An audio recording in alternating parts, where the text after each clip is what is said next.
Buenas tardes, soy la doctora María Cecilia Peche y voy a hablarles sobre mindfulness y cefalea. Vamos a hablar un poquitito qué es el mindfulness, cuáles son las características, el aporte, dónde está la conexión terapéutica entre lo que es el mindfulness y el dolor crónico, la evidencia en la aplicación del mindfulness, específicamente lo que tiene que ver con cefaleas y la importancia de los programas grupales, entendiendo de que esto que vamos a hablar de la humanidad compartida, lo vamos a conversar un poquito después. Definiendo mindfulness, ¿qué es lo que es el mindfulness? Que realmente es algo que ya se escucha mucho, se escucha en ambientes laborales, en tema de dolor, en tema de manejo de estrés.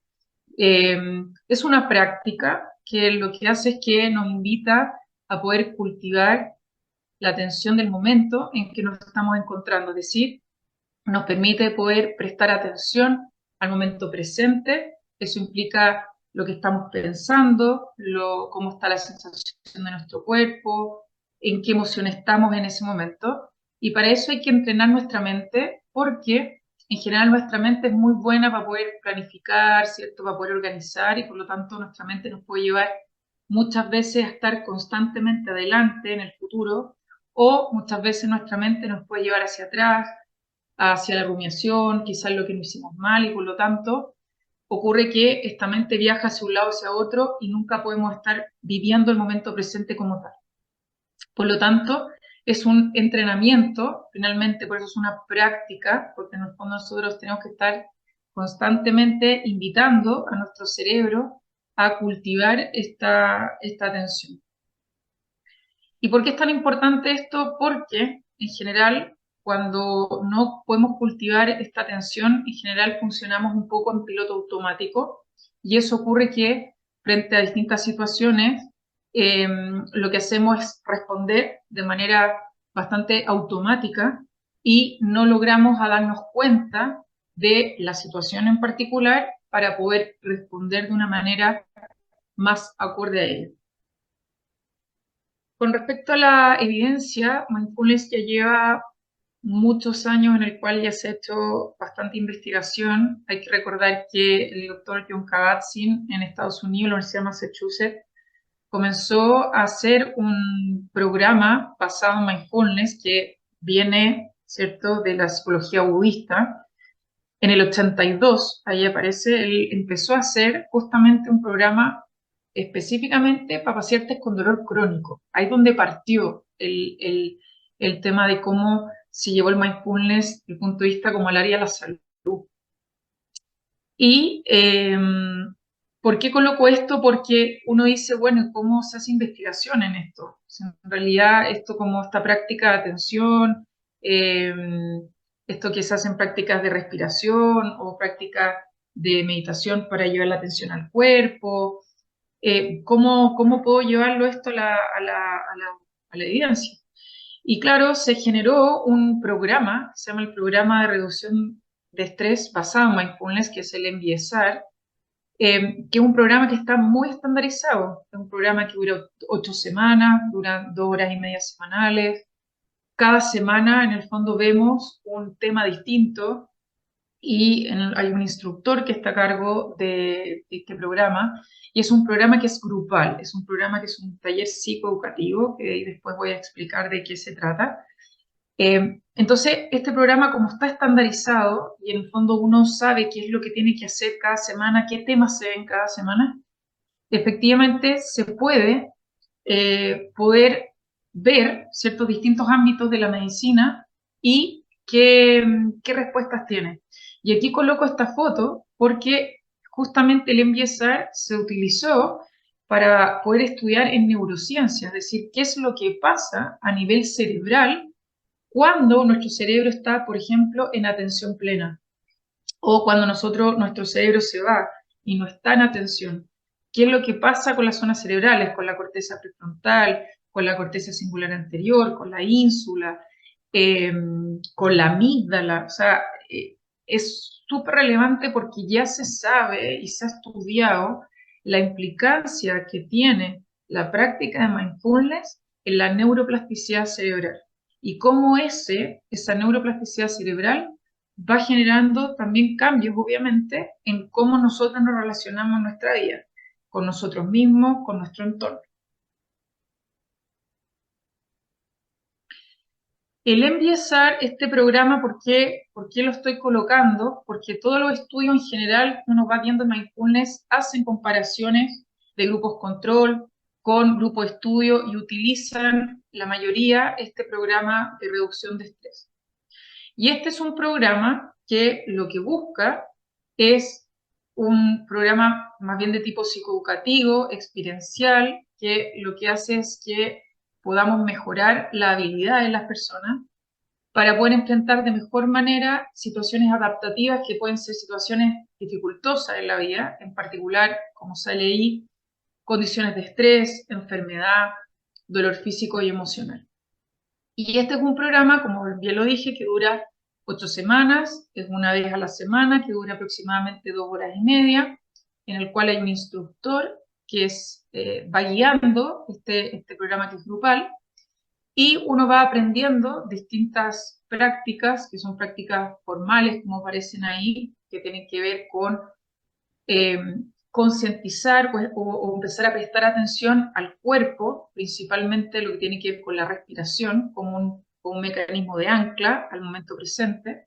Pero también hay prácticas que son informales, que uno puede hacer en casa, en el cual uno puede ver, por ejemplo, cómo es mi reactividad en situaciones de estrés o cómo es mi relación con los eventos desagradables, etc.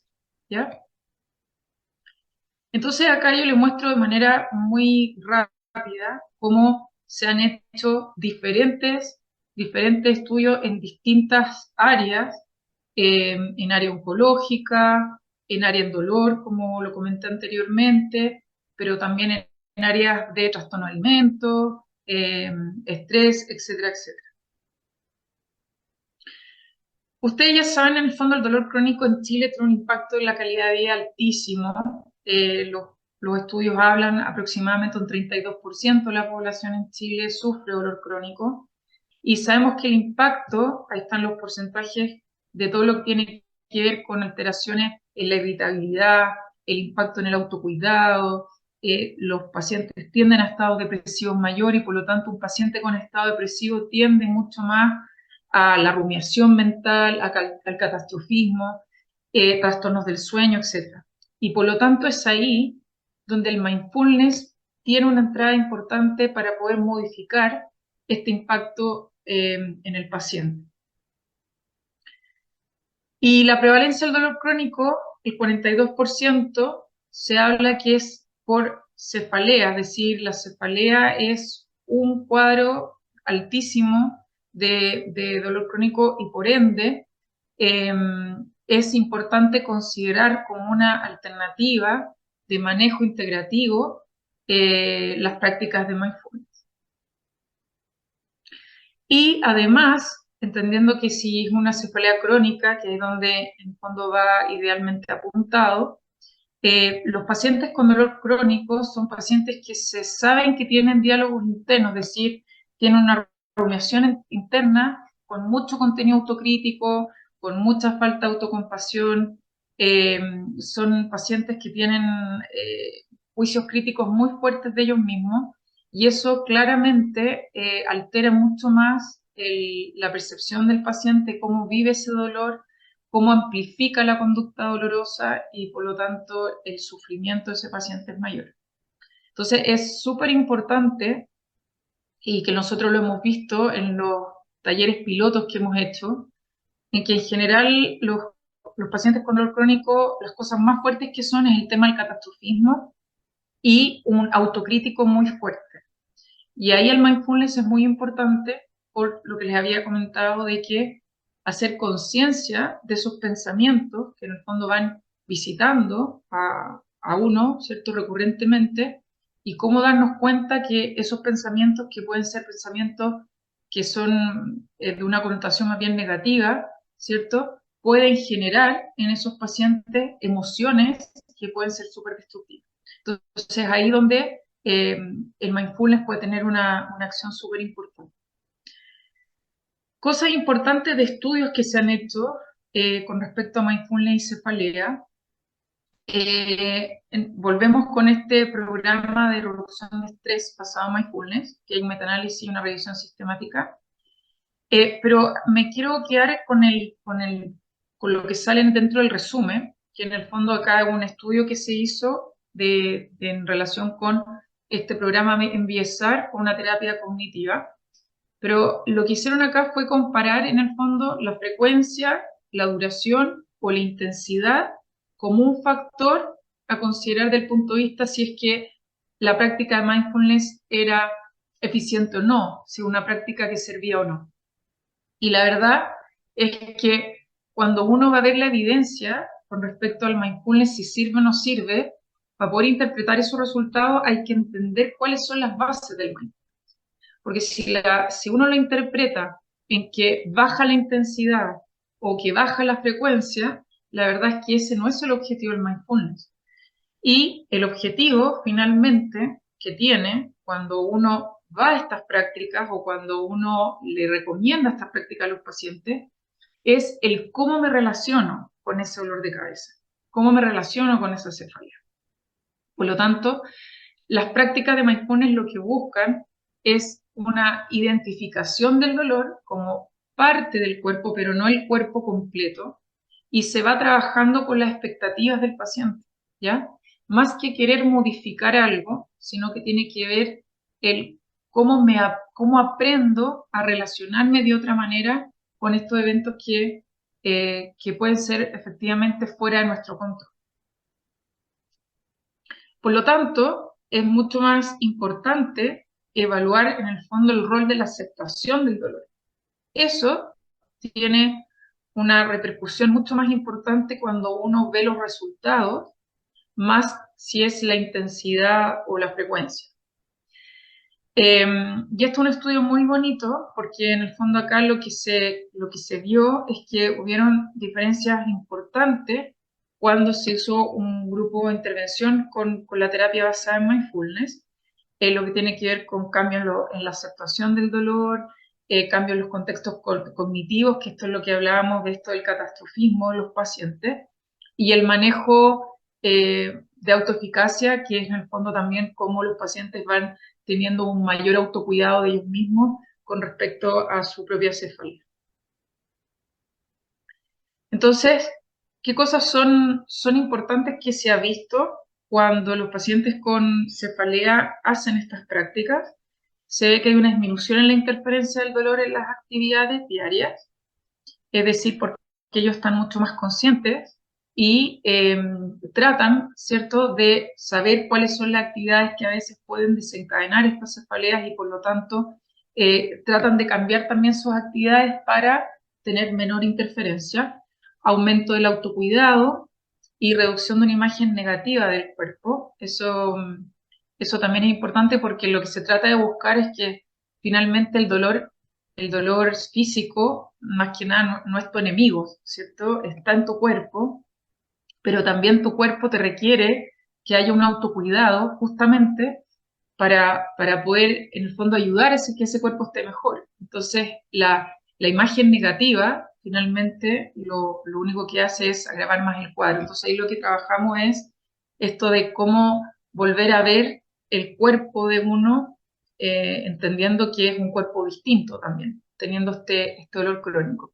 Disminución de la sobremedicación, eso es importante porque uno igual aprende prácticas de respiración que pueden ser también súper efectivas frente a situaciones que pueden ser un poco difíciles de controlar. La mejoría en general en la calidad de vida, mejor implicancia en la cefalea tipo tensional que en la migraña. Se ha visto que hay mejor respuesta en cefalea tipo tensional que en migraña, por lo menos en las prácticas con mindfulness.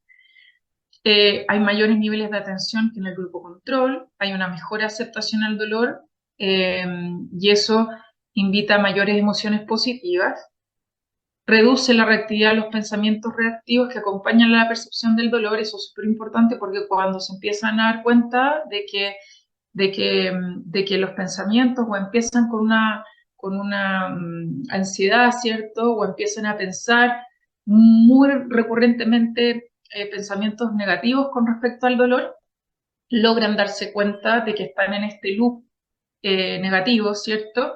Y pueden volver al momento presente estando conscientes que a veces son solo pensamientos y no son necesariamente la realidad.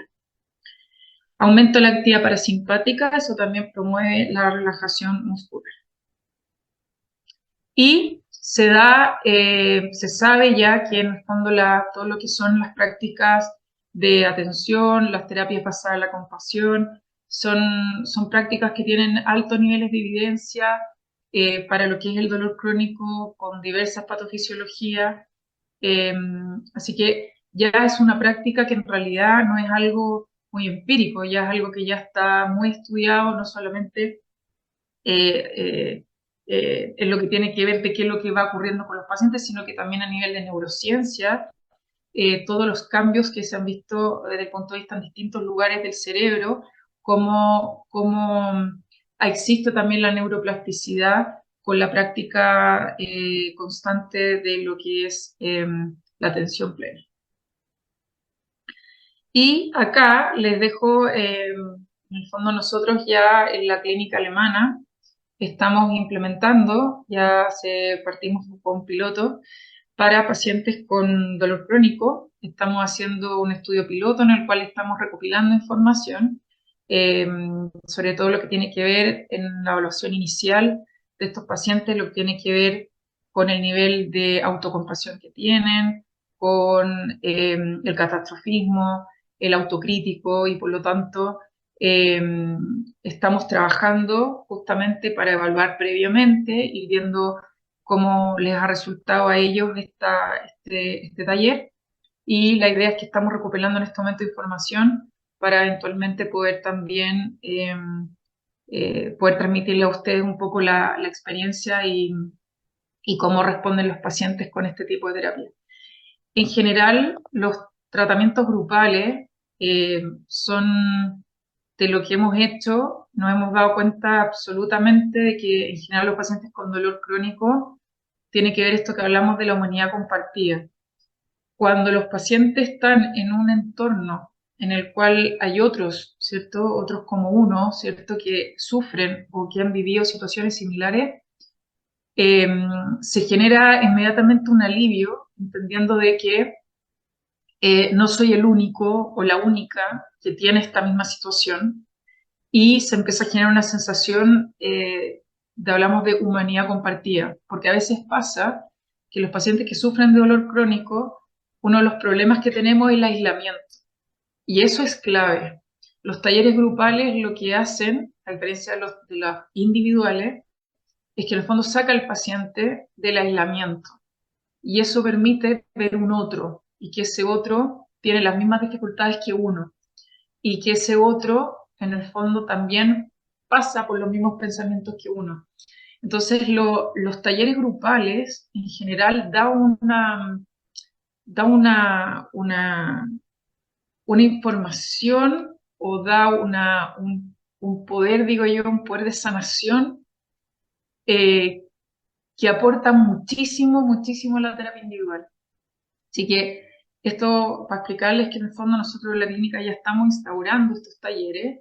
Estamos haciendo 2 talleres en el año, específicamente pacientes con dolor crónico, para ir viendo cómo vamos desarrollando y esperamos prontamente tener resultados de estos talleres pilotos. Así que esa es mi clase de introducción. Muchas gracias por la atención. Ahí está mi correo electrónico, por si es que alguno quisiera escribirme con respecto a alguna duda que puedan tener de mindfulness con respecto al manejo del dolor crónico y encefalea específicamente. Muchas gracias.